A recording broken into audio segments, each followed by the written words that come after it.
بسم اللہ الرحمن الرحیم۔ شروع اللہ کے نام سے جو سب پر مہربان ہے، بہت مہربان۔ تاسین میم۔ یہ اس کتاب کی آیتیں ہیں جو حقیقت واضح کرنے والی ہے۔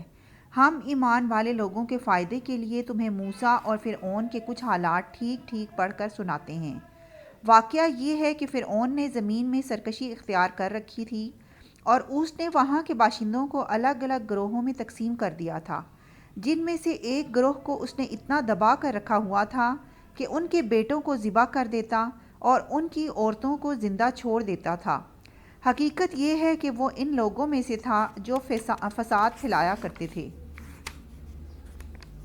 اور ہم یہ چاہتے تھے کہ جن لوگوں کو زمین میں دبا کر رکھا گیا ہے ان پر احسان کریں، ان کو پیشوا بنائیں، انہی کو ملک و مال کا وارث بنا دیں اور انہیں زمین میں اقتدار عطا کریں، اور فرعون، حامان اور ان کے لشکروں کو وہی کچھ دکھا دیں جس سے بچاؤ کی وہ تدبیریں کر رہے تھے۔ اور ہم نے موسیٰ کی والدہ کو الہام کیا کہ تم اس بچے کو دودھ پلاؤ، پھر جب تمہیں اس کے بارے میں کوئی خطرہ ہو تو اسے دریا میں ڈال دینا، اور ڈرنا نہیں اور نہ صدمہ کرنا، یقین رکھو ہم اسے واپس تمہارے پاس پہنچا کر رہیں گے اور اس کو پیغمبروں میں سے ایک پیغمبر بنائیں گے۔ اس طرح فرعون کے لوگوں نے اس بچے یعنی حضرت موسیٰ علیہ السلام کو اٹھا لیا تاکہ آخرکار وہ ان کے لیے دشمن اور غم کا ذریعہ بنے۔ بے شک فرعون، حامان اور ان کے لشکر بڑے خطا کار تھے۔ اور فرعون کی بیوی نے کہا کہ یہ بچہ میری اور تمہاری آنکھوں کی ٹھنڈک ہے، اسے قتل نہ کرو، کچھ بعید نہیں کہ یہ ہمیں فائدہ پہنچائے یا ہم اسے بیٹا بنا لیں۔ اور یہ فیصلہ کرتے وقت انہیں انجام کا پتہ نہیں تھا۔ ادھر موسیٰ کی والدہ کا دل بے قرار تھا، قریب تھا کہ وہ یہ سارا راز کھول دیتیں اگر ہم نے ان کے دل کو سنبھالا نہ ہوتا تاکہ وہ ہمارے وعدے پر یقین کیے رہیں۔ اور انہوں نے موسیٰ کی بہن سے کہا کہ اس بچے کا کچھ سراغ لگاؤ، چنانچہ اس نے بچے کو دور سے اس طرح دیکھا کہ ان لوگوں کو پتہ نہ چلا۔ اور ہم نے موسیٰ پر پہلے ہی سے یہ بندش لگا دی تھی کہ دودھ پلانے والیاں انہیں دودھ نہ پلا سکیں، اس لیے ان کی بہن نے کہا کیا میں تمہیں ایسے گھر کا پتہ بتاؤں جس کے لوگ اس بچے کی پرورش کریں اور اس کے خیر خواہ رہیں۔ اس طرح ہم نے موسیٰ کو ان کی ماں کے پاس لوٹا دیا تاکہ ان کی آنکھ ٹھنڈی رہے اور وہ غمگین نہ ہوں، اور تاکہ انہیں اچھی طرح معلوم ہو جائے کہ اللہ کا وعدہ سچا ہے، لیکن اکثر لوگ نہیں جانتے۔ اور جب موسیٰ اپنی بھرپور توانائی کو پہنچے اور پورے جوان ہو گئے تو ہم نے انہیں حکمت اور علم سے نوازا، اور نیک لوگوں کو ہم یوں ہی صلہ دیا کرتے ہیں۔ اور ایک دن وہ شہر میں ایسے وقت داخل ہوئے جب اس کے باشندے غفلت میں تھے، تو انہوں نے دیکھا کہ وہاں دو آدمی لڑ رہے ہیں، ایک تو ان کی اپنی برادری کا تھا اور دوسرا ان کی دشمن قوم کا۔ اب جو شخص ان کی برادری کا تھا اس نے انہیں ان کی دشمن قوم کے آدمی کے مقابلے میں مدد کے لیے پکارا۔ اس پر موسیٰ نے اس کو ایک مکہ مارا جس نے اس کا کام تمام کر دیا۔ پھر انہوں نے پچھتا کر کہا کہ یہ تو کوئی شیطان کی کارروائی ہے، حقیقت یہ ہے کہ وہ ایک کھلا دشمن ہے جو غلط راستے پر ڈال دیتا ہے۔ کہنے لگے میرے پروردگار، میں نے اپنی جان پر ظلم کر لیا، آپ مجھے معاف فرما دیجئے۔ چنانچہ اللہ نے انہیں معاف کر دیا، یقیناً وہی ہے جو بہت بخشنے والا بڑا مہربان ہے۔ موسیٰ نے کہا میرے پروردگار، آپ نے جو مجھ پر انعام کیا ہے تو میں آئندہ کبھی مجرموں کا مددگار نہیں بنوں گا۔ پھر صبح کے وقت وہ شہر میں ڈرتے ڈرتے حالات کا جائزہ لے رہے تھے، اتنے میں دیکھا کہ جس شخص نے کل ان سے مدد مانگی تھی وہ پھر انہیں فریاد کے لیے پکار رہا ہے۔ موسیٰ نے اس سے کہا کہ معلوم ہوا کہ تم تو کھلم کھلا شریر آدمی ہو۔ پھر جب انہوں نے اس شخص کو پکڑنے کا ارادہ کیا جو ان دونوں کا دشمن تھا تو اس نے کہا موسیٰ، کیا تم مجھے بھی اسی طرح قتل کرنا چاہتے ہو جیسے تم نے کل ایک آدمی کو قتل کر دیا تھا؟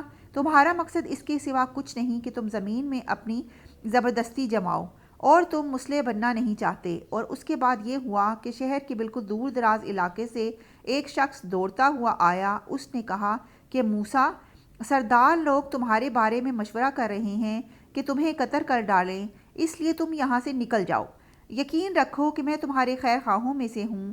چنانچہ موسیٰ ڈرتے ڈرتے حالات کا جائزہ لیتے شہر سے نکل کھڑے ہوئے، کہنے لگے میرے پروردگار، مجھے ظالم لوگوں سے بچا لے۔ اور جب انہوں نے مدین کی طرف رخ کیا تو کہا کہ مجھے پوری امید ہے کہ میرا پروردگار مجھے سیدھے راستے پر ڈال دے گا۔ اور جب وہ مدین کے کنویں پر پہنچے تو دیکھا کہ اس پر ایسے لوگوں کا ایک مجمع ہے جو اپنے جانوروں کو پانی پلا رہے ہیں، اور دیکھا کہ ان سے پہلے دو عورتیں ہیں جو اپنے جانوروں کو روکے کھڑی ہیں۔ موسیٰ نے ان سے کہا، تم کیا چاہتی ہو؟ ان دونوں نے کہا، ہم اپنے جانوروں کو اس وقت تک پانی نہیں پلا سکتی جب تک سارے چرواہے پانی پلا کر نکل نہیں جاتے، اور ہمارے والد بہت بوڑھے آدمی ہیں۔ اس پر موسیٰ نے ان کی خاطر ان کے جانوروں کو پانی پلا دیا، پھر مڑ کر ایک سائے کی جگہ چلے گئے اور کہنے لگے، میرے پروردگار، جو کوئی بہتری تو مجھ پر اوپر سے نازل کر دے، میں اس کا محتاج ہوں۔ تھوڑی دیر بعد ان دونوں عورتوں میں سے ایک ان کے پاس شرم و حیا کے ساتھ چلتی ہوئی آئی، کہنے لگی، میرے والد آپ کو بلا رہے ہیں تاکہ آپ کو اس بات کا انعام دیں کہ آپ نے ہماری خاطر جانوروں کو پانی پلایا ہے۔ چنانچہ جب وہ عورتوں کے والد کے پاس پہنچے اور ان کو ساری سرگزشت سنائی تو انہوں نے کہا، کوئی اندیشہ نہ کرو، تم ظالم لوگوں سے بچ آئے ہو۔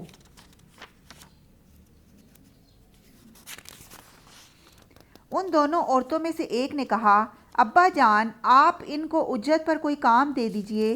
آپ کسی سے اجرت پر کام لیں تو اس کے لیے بہترین شخص وہ ہے جو طاقتور بھی ہو، امانت دار بھی۔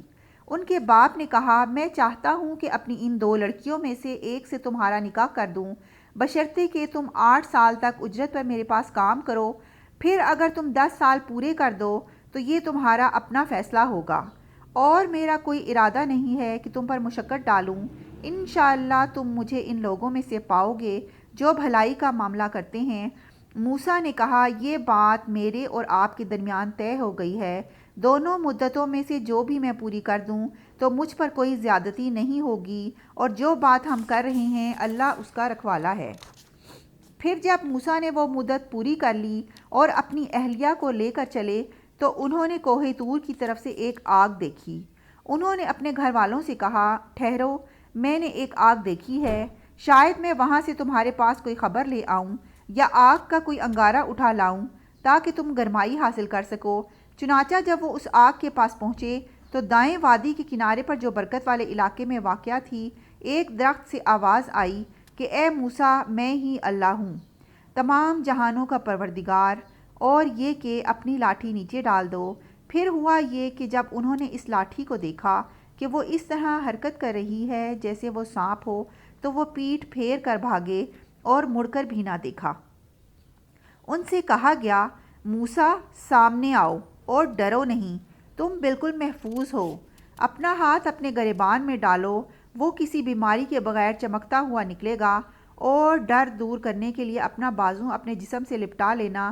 اب یہ دو زبردست دلیلیں ہیں جو تمہارے پروردگار کی طرف سے فرعون اور اس کے درباریوں کے پاس بھیجی جا رہی ہیں، وہ بڑے نافرمان لوگ ہیں۔